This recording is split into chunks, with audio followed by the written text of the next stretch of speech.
In this video, I'll show you how to make your TikTok account private so only approved followers can see your content. If this tutorial helps, don't forget to like the video and subscribe to the channel for more TikTok tips. Making your account private gives you more control over who sees your videos, likes, and follows you. It's a great option if you want to share content with just your friends or stay more secure online. Here's how to do it.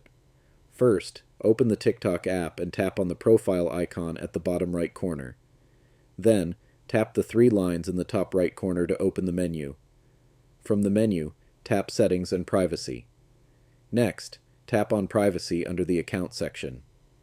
At the top, you'll see an option called Private Account. Simply toggle the switch on to make your account private.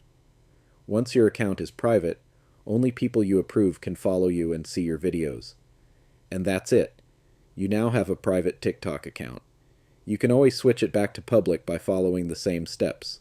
If this guide helped you, drop a like and subscribe for more easy TikTok tutorials.